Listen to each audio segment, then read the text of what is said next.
Magandang hapon, Pilipinas at buong mundo. Naitay kapuso, pahiram po ng 20 minutes ng inyong hapon. Ako po si Boy and welcome to Fast Talk with Boy Abunda.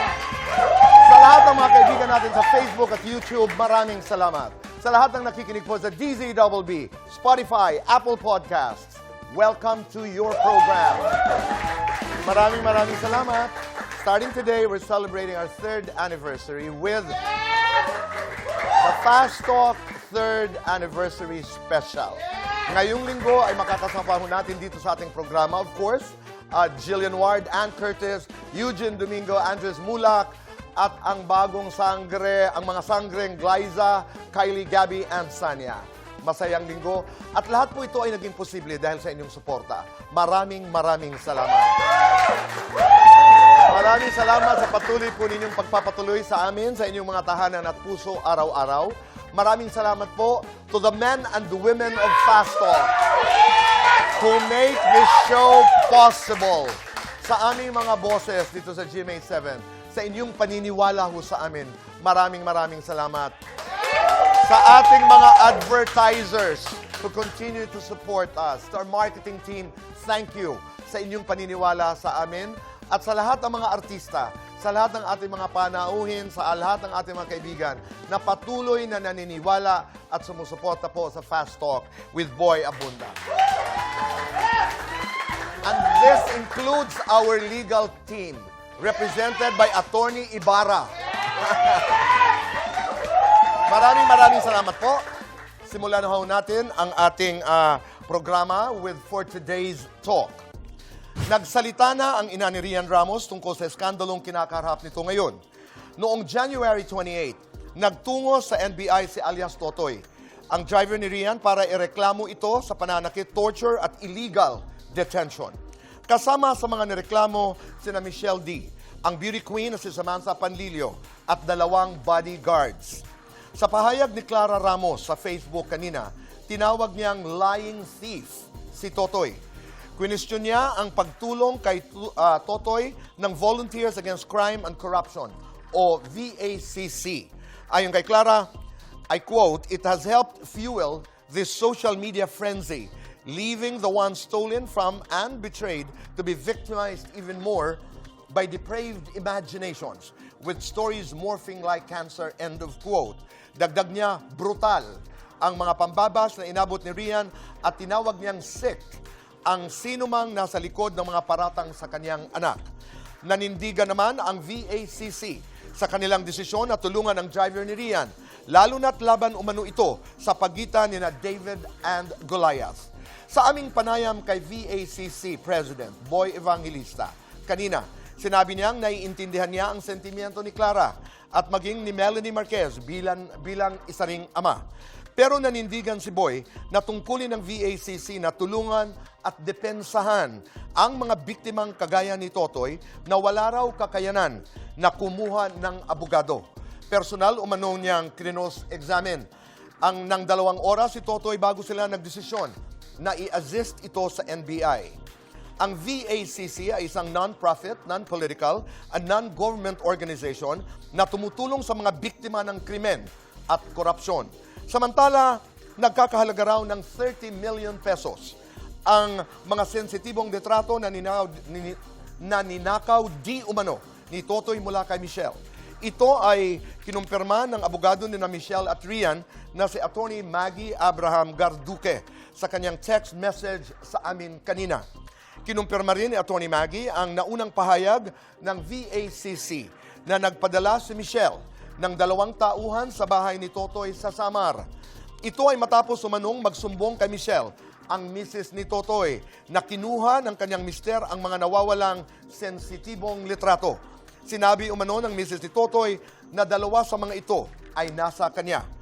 Kahit nagpadala raw si Michelle ng 2 babaeng staff sa bahay nila sa Samar at kusa raw itong ibinalik ng misis ni Totoy.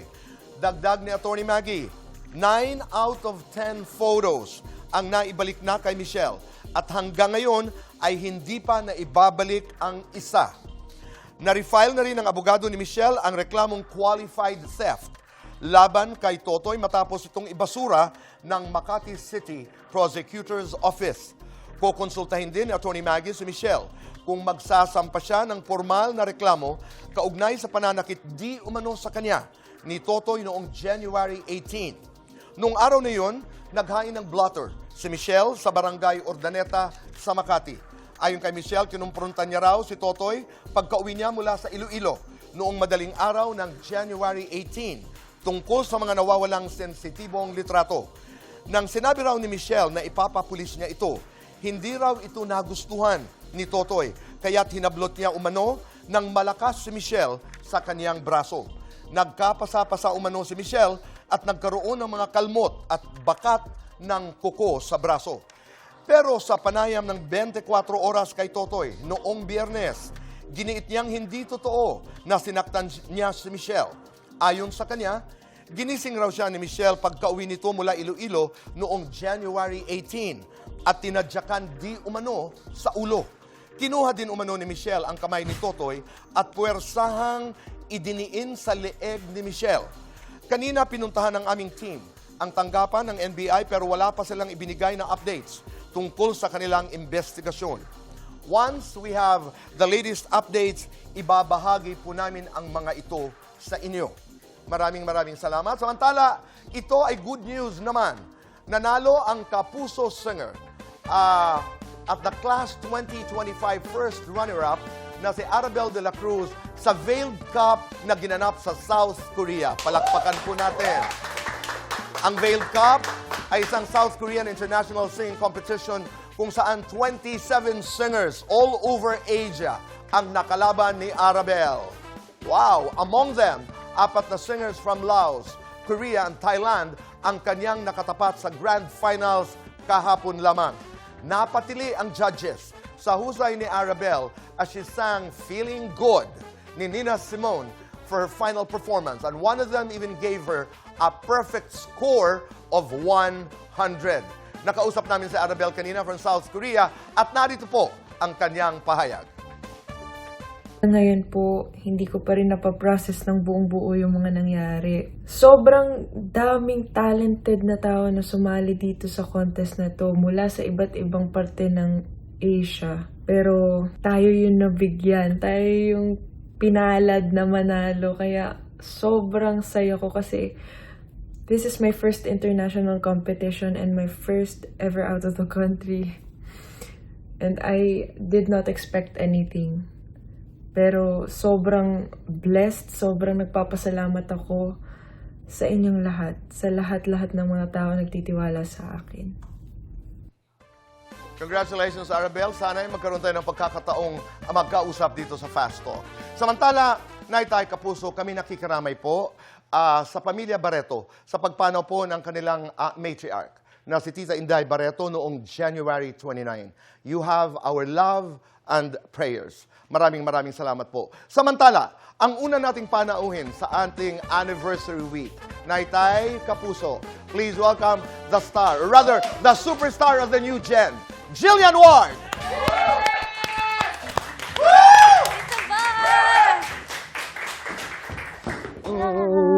Parang nag-usap na naman tayo. Hindi kami nag-usap ni Tito Boy at talagang pareho lang po tayo ng kulay. Maraming salamat. Thank you Kumusta? po, Tito Boy. I feel better, happier. And syempre po, I feel so blessed kasi 3rd anniversary ninyo. And I heard ako pong unang guest Tama. for your 3rd anniversary. Tama. So thank you po. It's an honor. Maraming salamat. Pero ako naman, excited ako dahil, well, the last time we spoke, dito medyo kontrobersyal yung ating pag-uusap. And then I had 2 of your friends guest here because of Never Say Die. Okay. Pero isa sa aming mga napag-usapan ay yung Mystery Man. Tito Boy. Grabe yung reaction. Naalala nyo? Pinatayo pa natin si Rahil at saka si Jisoo, di ba? Ano po sabi Sila ba? nga ba? Ayan. Okay, habang pinapanood natin ito, ano ba ang storya? What is this? What can you tell me? Well, honestly po kasi we were hanging out, tapos na-bored ako. Sabi ko, mag-TikTok nga tayo, pero ayoko pong i-reveal muna kung sino ba talaga siya. Oo.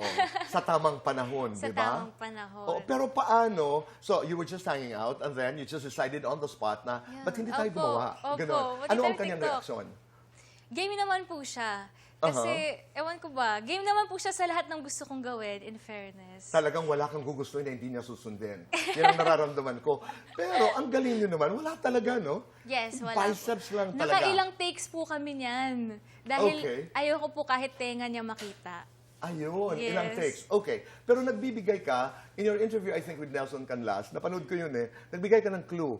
He's a big boy or something? Yes. Big guy, okay? So he's tall. He's tall. Hindi lang po halata sa video kasi medyo crouch down siya para nga hindi kita yung mukha niya. So, Oo. ayun po ang isa sa akin mga clue. Ganda naman. Sige na, Tito Boy.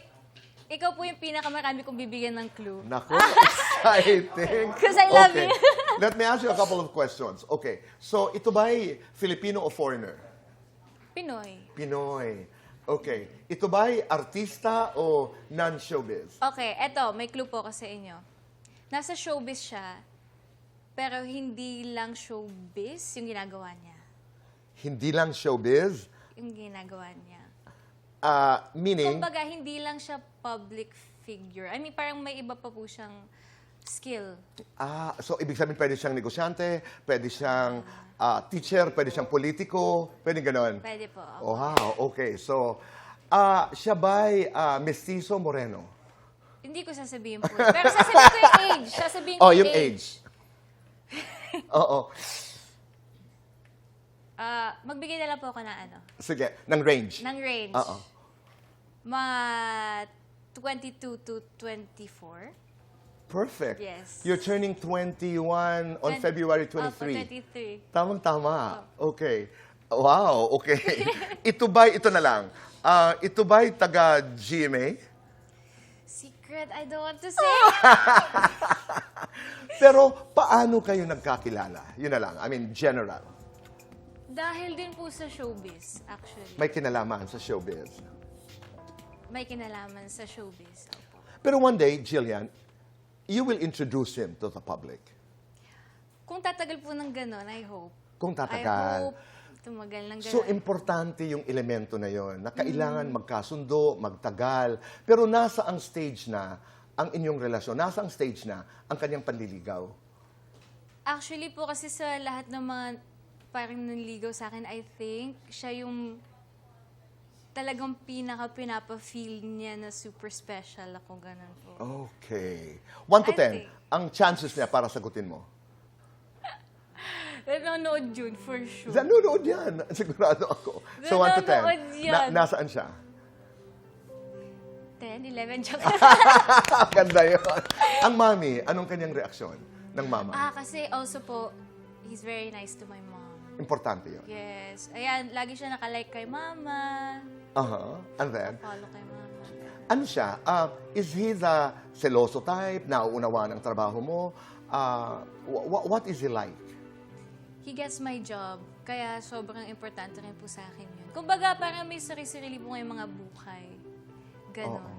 So, ayun. Bulong mo nga sa akin yung umpisa lang ng pangalan. Ayoko dito ba eh.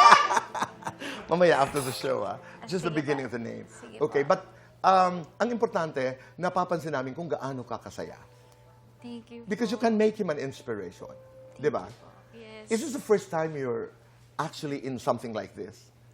Okay, sige. May aaminin po ako. Sige. Kasi, Sige, okay. Ano, 20 minutes lang to. May aaminin po Okay. ako. Kasi nung younger ako, mga 14 ako, hindi talaga pumapayag yung parents ko po. So, tinatago ko sa kanila na may nagpapakilig sa akin nung time na yon, which was my first love, puppy love. Pero I think yun talagang medyo parang mas may alam na po talaga ako, dalaga na ako. Yes, first time ko po. First time. Nakiligin ng ganito. That's how exciting it is, di ba? Yes. First love is always exciting. Oh, well, I had the first love, but You had one. Yes. This Young, one is the very first- young. Yung nakwento ko po sa'yo dati. Tama, Opo, tama, na tinatago kay mama at papa, actually. Oo. Pero ngayon po kasi very open ako sa kanila. Kumbaga, if ever talagang tatagal kami before magkakatuluyan, he will be my like actual first legal boyfriend.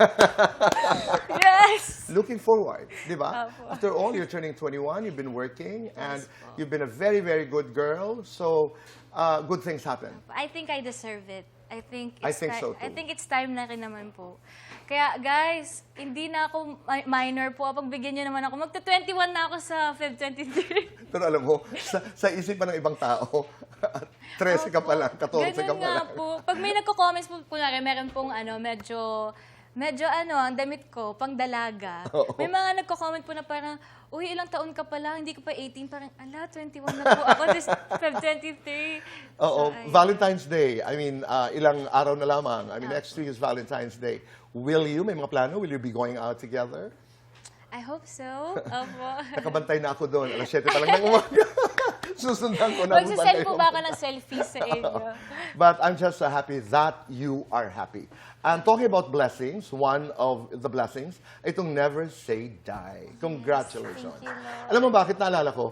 In our conversation sa My Mother, My Story, sinabi mo yan, isa sa mga pangarap mo ay makagawa ng isang action teleserye. Yes. At naganap na. Palakpakan ho natin.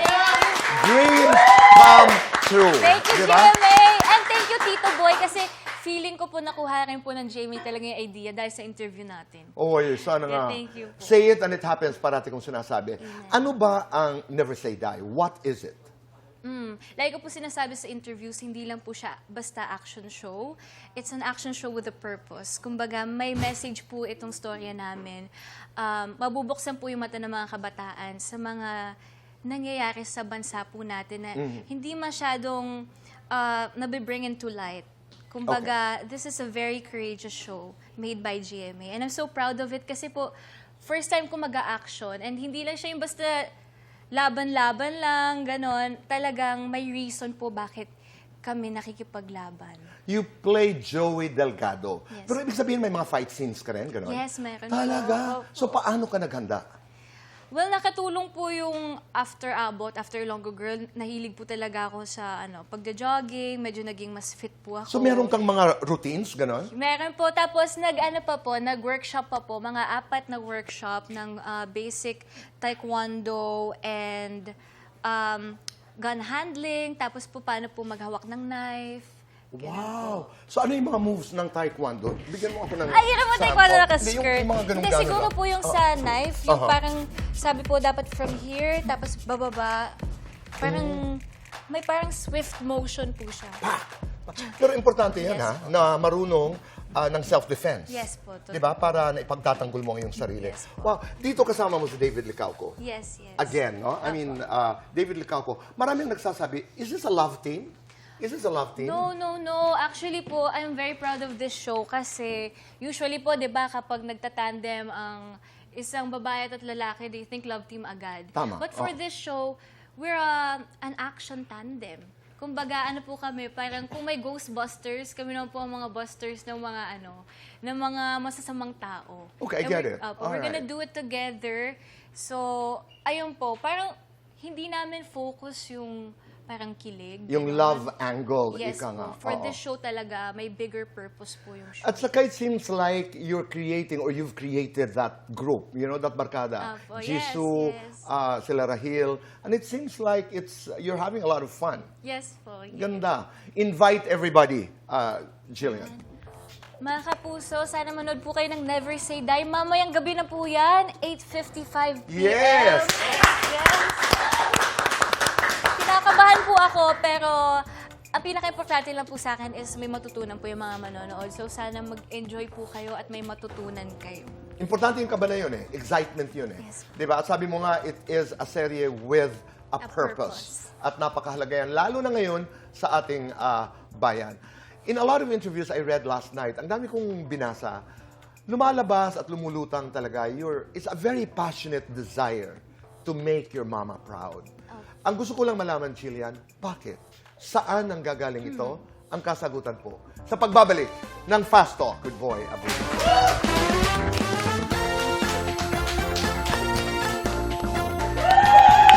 We're back to the show. Kasama po natin Jillian Ward.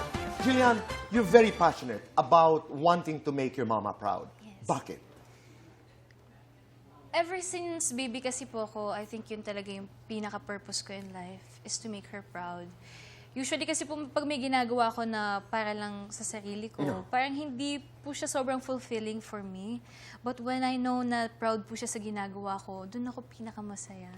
That's She is very my biggest blessing. That's in true. life. She is your blessing and you are blessed. Ngayong araw na ito po, dahil anibersaryo natin, uumpisahan ho natin ang tinatawag ho naming fast talk.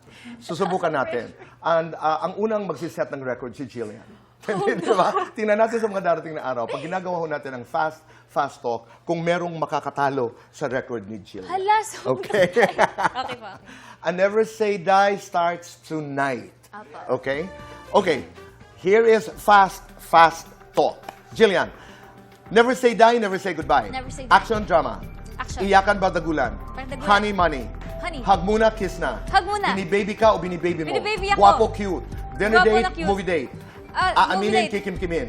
Your Aaminin. first celebrity crush. Your favorite leading man. Favorite, Pangarap pong maka-eksena. John Ray Cruz. Pangarap pong mabili. 1 to 10. Ilan na ang nanligaw sa Okay. iyong artista? 11. Ilan ang nanligaw, ang manliligaw mo ngayon? 1 to 10. Just entertaining. Gaano ka ka-ready magka-boyfriend? 10. 1 to 10. Gaano ka naka-independent ngayon? 8. 1 to 10. Gaano ka nakayaman ngayon? Kinikilig ka kapag? Kapag nandiyan siya. Naiinis ka kapag? Kapag wala siya. Naiiyak ka kapag? Wala siya, joke. Yes or no? May nakaalita na artista? Sex na. Yes or no? May artistang ayaw katrabaho? Wala. Yes or no? Pinagalitan ng direktor? Yes or no? loving- Nagsikreto kay mama? Yung first crush. Yes or no? First love. Tumakas ka kay mama? No. Yes or no? Naranasan ng malasing? Yes. One word, describe yourself. Brave. Okay. Brave. Wow. May count tayo, ilan? Mamaya malalaman natin. Hindi ko po na... I am Jillian Ward and I never say... Die. Never say that. Oh. Jillian, maraming salamat. Once again, invite everyone. Go ahead. Mga kapuso, sana manood po kayo ng Never Say Die. Mamayang gabi na po yan, 8:55 sa GMA Prime. Sorry na ano po ako. Tumaas yung Ang energy bilis ko. kasi. Fast Fast talk. Maraming salamat. I love you. Love you. I love you. Maraming salamat po. Ito po ang ating unang araw sa ating anibersaryo, 3rd anniversary, dito po sa Fast Talk with Boy Abunda. Goodbye for now. God bless. And mabuhay po ang Never Say Die. Mabuhay pong Fast Talk. Mabuhay po kayo! Mabuhay sa Tito Boy!